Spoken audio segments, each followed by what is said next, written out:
अप्रतिम लिहिले सुधीर मोघेंनी. एकाच या जन्मी जणू फिरूनी नवी जन्मे नवी. आयुष्य म्हटलं की कष्ट आले, त्रास आला, मनस्ताप आला, भोग आले आणि जीव जाईपर्यंत काम आलं. मग ते घरचं असो नाहीतर दारचं. बायकांना तर म्हातारपणापर्यंत कष्ट करावे लागतात. 75 वर्षाच्या म्हातारीने पण भाजी तरी चिरून द्यावी अशी घरातल्यांची अपेक्षा असते. ही सत्य परिस्थिती आहे. आपण जोपर्यंत आहोत तोपर्यंत हे राहणारच. त्यामुळे ही जी 4 भांडीकुंडी आपण आज नीटनेटकी करतो ती मरेपर्यंत करावी लागणार. ज्या किराण्याचा हिशोब आपण आज करतो तोच आपल्याला 70th करावा लागणार. मी म्हातारी झाल्यावर, माझी मुलं खूप शिकल्यावर त्याच्याकडे खूप पैसे येतील, मग माझे कष्ट कमी होतील, ही खोटी स्वप्न आहेत. मुलं मुली कितीही श्रीमंत झाले तरी आई बाकी सगळ्या कामाला बाई लाव, पण जेवण तू बनव असं म्हटलं की झालं. पुन्हा सगळं चक्र चालू आणि त्या चक्रव्यूहात आपण सगळ्या अभिमन्यू. पण हे असंच राहणार असेल, जर परिस्थिती बदलू शकत नसेल तर मग काय रडत बसायचं का? तर नाही. परिस्थिती बदलणार नसेल तर आपण बदलायला हवं. मी हे स्वीकारले खूप अंतरंगातून आणि आनंदाने.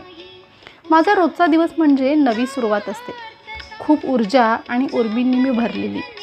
सकाळी 7 वाजता जरी कोणी मला भेटलं तरी मी तेवढ्याच ऊर्जेने बोलू शकते आणि रात्री 10 वाजताही.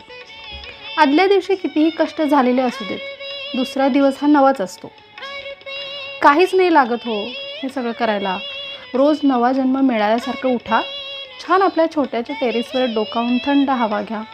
आपणच आपल्या प्रेमाने लावलेल्या झाडावरून हात फिरवा. आपल्या लेकीला किंवा लेकाला झोपेतच जवळ घ्या.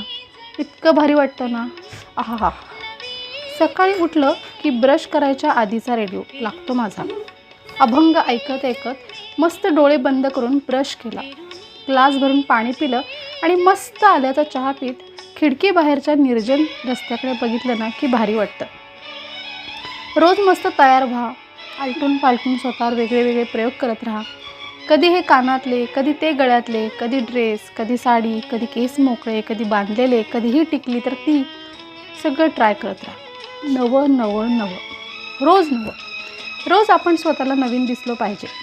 स्वतःला बदललं की आजूबाजूला आपोआपच सकारात्मक ऊर्जा पसरत जाईल, तुमच्याही नकळत, आणि तुम्हीच तुम्हाला हव्याशा वाटू लागाल. मी तर याच्याशी फार पुढची पायरी गाठलेली आहे.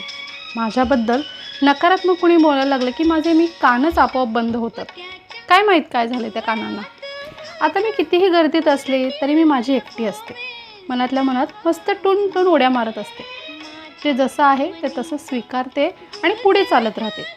कुणी आलंच समोर, आलास का बाबा, बरं झालं म्हणायचं आणि पुढे चालायचं. अजगरासारखी सगळी परिस्थिती गिळंकृत करायची. माहीत आहे मला सोपं नाही आहे, पण मी ते स्वीकारले आहे आणि एकदम खुश आहे. आणि म्हणूनच रोज म्हणते, एकाच या जन्मी जणू फिरूनी नवी जन्मे नमी. हरवेन मी हरपेन मी, तरीही मला लाभेन.